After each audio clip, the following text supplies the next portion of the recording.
CBI ಆಯಿತು, ಲೋಕಾಯುಕ್ತ ಪೊಲೀಸರ tension ಕೂಡ ಕಡಿಮೆ ಆಯಿತು. ಇಡಿಯಿಂದಲೂ ಕೂಡ ಸಿಎಂ ಕುಟುಂಬಕ್ಕೆ ಸಿಗುತ್ತಾ ಬಿಗ್ ರಿಲೀಫ್ ಅನ್ನುವಂತಹ ಪ್ರಶ್ನೆ. ಇದೇ ವಿಚಾರಕ್ಕೆ ಸಂಬಂಧಪಟ್ಟಂತೆ ಕೋರ್ಟ್ನಲ್ಲಿ ವಿಚಾರಣೆ ಆರಂಭ ಆಗಿದೆ. ಇಡಿ ಸಮನ್ಸ್ನಲ್ಲೂ ಕೂಡ ಸಿಎಂ ಕುಟುಂಬಕ್ಕೆ ರಿಲೀಫ್ ಸಿಗುತ್ತಾ ಅನ್ನುವಂತಹ ಪ್ರಶ್ನೆ ಮುನ್ನೆಲೆಗೆ ಬರ್ತಿದೆ. ಇಡಿ ಸಮನ್ಸ್ ರದ್ದು ಕೋರಿ ಅರ್ಜಿ ವಿಚಾರಣೆ ನಡೀತಾ ಇದೆ.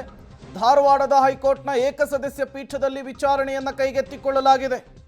ಇಡಿ ಪರ ವಕೀಲರಿಂದ ಈಗ ಆಕ್ಷೇಪಣೆ ಸಲ್ಲಿಕೆಯಾಗಿದೆ ಅನ್ನೋದು ಗೊತ್ತಾಗ್ತಾ ಇದೆ. ಸಿಎಂ ಪತ್ನಿ ಪಾರ್ವತಿಯವರ ಪರವಾಗಿ ವಕೀಲರು ವಾದವನ್ನು ಮಂಡನೆ ಮಾಡ್ತಾ ಇದ್ದಾರೆ. ಸಿಎಂ ಪತ್ನಿ ಪಾರ್ವತಿ ಸಚಿವ ಭೈರತಿ ಸುರೇಶ್ಗೆ ಇಡಿ ಸಮನ್ಸ್ ಅನ್ನು ಕೊಟ್ಟಿತ್ತು. ಜಾರಿ ನಿರ್ದೇಶನಾಲಯ ನೋಟಿಸ್ ಅನ್ನು ಕೊಟ್ಟಿತ್ತು. ವಿಚಾರಣೆಗೆ ಹಾಜರಾಗಬೇಕು ಅಂತ ಹೇಳಿತ್ತು. ಆ ಅರ್ಜಿಯನ್ನು ಪ್ರಶ್ನೆ ಮಾಡಿ ಕೋರ್ಟ್ನ ಮೆಟ್ಟಿಲನ್ನು ಏರಿದ್ದಾರೆ. ಇವತ್ತು ವಿಚಾರಣೆ ನಡೀತಾ ಇದೆ. ಇದರಲ್ಲೂ ಕೂಡ ಸಿಎಂ ಕುಟುಂಬಕ್ಕೆ ಬಿಗ್ ರಿಲೀಫ್ ಸಿಗುತ್ತಾ ಅನ್ನುವಂತಹ ಕುತೂಹಲ ಸಹಜವಾಗಿಯೇ ಮುನ್ನೆಲೆಗೆ ಬರ್ತಾ ಇದೆ. ಹಾಗಾದರೆ ಸಿಎಂ ಪತ್ನಿ ಪರವಾಗಿ ಸಂದೇಶ್ ಚೌಟಾ ಅವರು ವಾದವನ್ನು ಮಂಡಿಸ್ತಾ ಇದ್ದಾರೆ ಹೈಕೋರ್ಟ್ನ ಏಕಸದಸ್ಯ ಪೀಠದಲ್ಲಿ. ಅವರ ವಾದ ಹೇಗಿದೆ ಅಂತ ನೋಡ್ತಾ ಹೋಗೋಣ.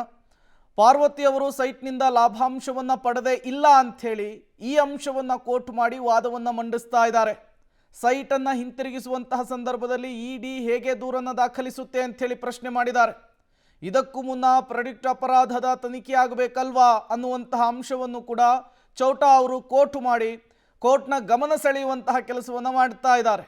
ಅದರ ಜೊತೆಗೇನೆ ಈ ರೀತಿಯ ಹಲವು ಅಂಶಗಳನ್ನು ಉಲ್ಲೇಖಿಸಿ ಯಾವುದೇ ಕಾರಣಕ್ಕೂ ಇಡಿ ಇನ್ವೆಸ್ಟಿಗೇಷನ್ ಅನ್ನು ನಡೆಸಬಾರ್ದು, ಇದಕ್ಕೂ ಮುನ್ನ ಪ್ರೆಡಿಕ್ಟೆಡ್ ಅಪರಾಧದ ತನಿಖೆ ಆಗಬೇಕಲ್ವಾ ಅನ್ನುವಂತಹ ಪ್ರಶ್ನೆಯನ್ನು ಮಾಡಲಾಗಿದೆ. ಅಪರಾಧದಿಂದ ಗಳಿಸಿದಂತಹ ಸಂಪತ್ತಿದ್ರೆ ಮಾತ್ರ ಇಡಿ ಪ್ರವೇಶ ಮಾಡಬಹುದು, ಇಡಿ ತನಿಖೆಯನ್ನು ನಡೆಸಬಹುದು. ಲೋಕಾಯುಕ್ತ ಪೊಲೀಸರು ಈಗಾಗಲೇ ಇನ್ವೆಸ್ಟಿಗೇಷನ್ ಅನ್ನು ನಡೆಸಿದ್ದಾರೆ. ಮೂಡಾಗೆ ಹಿಂತಿರುಗಿಸಿರುವಂತಹ 14 ಸೈಡನ್ನು ಇಡಿ ಜಪ್ತಿ ಮಾಡಿಲ್ಲ. ಅದರ ಜೊತೆಗೇನೆ ಸಿಎಂ ಪತ್ನಿ ಪರವಾಗಿ ಸಂದೇಶ್ ಚೌಟಾ ಅವರು ಹಲವು ಅಂಶಗಳನ್ನು ಉಲ್ಲೇಖಿಸಿ ಈಗ ವಾದವನ್ನು ಮಾಡ್ತಾ ಇದ್ದಾರೆ.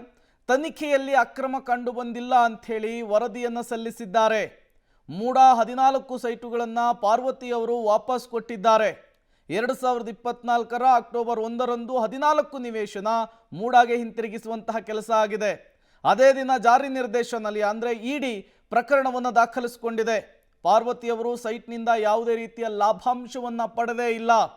ಪಾರ್ವತಿಯವರು ಸೈಟ್ನಿಂದ ಲಾಭಾಂಶ ಪಡೆದಿಲ್ಲ ಅಂದಮೇಲೆ ಮನಿ ಲಾಂಡ್ರಿಂಗ್ ಪ್ರಕರಣವನ್ನು ಹೇಗೆ ದಾಖಲಿಸಿಕೊಳ್ಳೋದಕ್ಕೆ ಅವಕಾಶ ಇದೆ ಅನ್ನುವಂತಹ ಅಂಶವನ್ನು ಕೋರ್ಟ್ ಮಾಡಿ ವಾದವನ್ನು ಮಂಡಿಸ್ತಾ ಇದ್ದಾರೆ. ಹಾಗಾಗಿ ಯಾವುದೇ ಕಾರಣಕ್ಕೂ ಕೂಡ ಇಡಿ ಪಾರ್ವತಿಯವರನ್ನು ವಿಚಾರಣೆ ನಡೆಸುವುದಕ್ಕೆ ಕೋರ್ಟ್ ಅವಕಾಶವನ್ನು ಕೊಡಬಾರ್ದು ಅನ್ನುವಂತಹ ಅಂಶವನ್ನು ಮುಂದಿಟ್ಟು ವಾದವನ್ನು ಮಂಡಿಸ್ತಾ ಇರುವಂಥದ್ದು. ಇದಕ್ಕೆ ಇಡಿ ಪರವಾಗಿ ಪ್ರತಿ ವಾದವನ್ನು ಅರವಿಂದ್ ಕಾಮತ್ ಅವರು ಮಾಡ್ತಾ ಇದ್ದಾರೆ. ವಾದ ಪ್ರತಿವಾದವನ್ನು ಆಲಿಸಿ ಹೈಕೋರ್ಟ್ನ ಏಕಸದಸ್ಯ ಪೀಠ ಯಾವ ರೀತಿಯ ಸೂಚನೆಯನ್ನು ಕೊಡುತ್ತೆ, ಯಾವ ರೀತಿಯ ಆದೇಶವನ್ನು ಕೊಡುತ್ತೆ ಅನ್ನೋದು ಈಗಿರುವಂತಹ ಪ್ರಶ್ನೆ. ಈಗಾಗಲೇ ಸಿಬಿಐ ತನಿಖೆಗೆ ಕೋರ್ಟ್ ಅವಕಾಶವನ್ನು ಕೊಡಲಿಲ್ಲ. ಇಡಿ ಪರ ಅರವಿಂದ್ ಕಾಮತ್ ಅವರ ವಾದ ಈ ರೀತಿ ಇರುವಂಥದ್ದು. 1990ರಿಂದ ರಾಜಕಾರಣಿಗಳು ಅಧಿಕಾರಿಗಳು ನಿವೇಶನವನ್ನು ಪಡೆದಿದ್ದಾರೆ. ಅದರ ಜೊತೆಗೇನೆ ಮೂಡ ನಿಯಮಗಳನ್ನು ಉಲ್ಲಂಘಿಸಿ ನಿವೇಶನ ಹಂಚಿಕೆ ಮಾಡಿರೋದು ಮೇಲ್ನೋಟಕ್ಕೆ ಗೊತ್ತಾಗಿದೆ. ಇದು 5,000 ಕೋಟಿಗೂ ಕೂಡ ದೊಡ್ಡ ಹಗರಣವಾಗಿದೆ. ನಗರಾಭಿವೃದ್ಧಿ ಸಚಿವರ ಸಂಬಂಧಿಕರ ಹೆಸರಿನಲ್ಲಿ ಜಮೀನನ್ನು ಮಾಡಿದ್ದಾರೆ ಅನ್ನುವಂತಹ ವಿಚಾರವನ್ನು ಕೂಡ ಅರವಿಂದ್ ಕಾಮತ್ ಅವರು ಉಲ್ಲೇಖಿಸಿ ವಾದವನ್ನು ಮಂಡಿಸ್ತಾ ಇದ್ದಾರೆ. ಅದರ ಜೊತೆಗೇನೆ ರಿಯಲ್ ಎಸ್ಟೇಟ್ ಉದ್ಯಮಿಗಳ ಹೆಸರಿನಲ್ಲಿ ಸೈಟ್ ರಿಜಿಸ್ಟರ್ ಆಗಿದೆ ಅಂಥೇಳಿ ನ್ಯಾಯಾಧೀಶರ ಗಮನಕ್ಕೆ ತರುವಂತಹ ಕೆಲಸ ಆಗಿದೆ. ಇದು ಕೇವಲ 14 ಸೈಟುಗಳಿಗೆ ಸಂಬಂಧಿಸಿದಂತಹ ದೂರು ಮಾತ್ರವಲ್ಲ, ಅದರಿಂದ ಆಚೆಗೂ ಕೂಡ ಮೂಡಾದ ಅಕ್ರಮಗಳ ದೂರಿನ ಬಗ್ಗೆ ಇಡಿ ಅಂದರೆ ಜಾರಿ ನಿರ್ದೇಶನಾಲಯ ಇನ್ವೆಸ್ಟಿಗೇಷನ್ ಅನ್ನು ನಡೆಸಿದೆ. 1/10/2024ರಲ್ಲಿ ಇಡಿ ECIR ಅನ್ನು ದಾಖಲು ಮಾಡಿಕೊಂಡಿರುವಂಥದ್ದು. 1/10/2024ರಲ್ಲಿ ಪಾರ್ವತಿಯವರು ಮೂಡಾಕ್ಕೆ ಒಂದು ಪತ್ರವನ್ನು ಬರೆದಿದ್ದಾರೆ. ಅಧಿಕಾರಿಗಳು ಜೆಟ್ ಸ್ಪೀಡ್ನಲ್ಲಿ ಅದೇ ದಿನ ವಾಪಸ್ಸನ್ನು ಪಡೆದಿದ್ದಾರೆ. ಸಿಎಂ ಅವರ ಪತ್ನಿ ಆಗಿರೋದ್ರಿಂದ ಒಂದೇ ದಿನಕ್ಕೆ ಅವರಿಗೆ ಸೈಟು ಮಂಜೂರಾಗಿದೆ. ಹಾಗಾಗಿ ಇದರ ಹಿಂದೆ ಹಣದ ವಹಿವಾಟಾಗಿದೆ. ಮನಿ ಲಾಂಡ್ರಿಂಗ್ ಆ್ಯಕ್ಟ್ನ ಅಡಿಯಲ್ಲಿ ದೂರನ್ನು ದಾಖಲಿಸಿಕೊಂಡು ತನಿಖೆಯನ್ನು ನಡೆಸಲಿಕ್ಕೆ ಅವಕಾಶವನ್ನು ಕಲ್ಪಿಸಿಕೊಡಬೇಕು ಅಂಥೇಳಿ ಇಡಿ ಪರವಾಗಿ ಅರವಿಂದ್ ಕಾಮತ್ ಅವರು ವಾದವನ್ನು ಮಂಡಿಸ್ತಾ ಇದ್ದಾರೆ.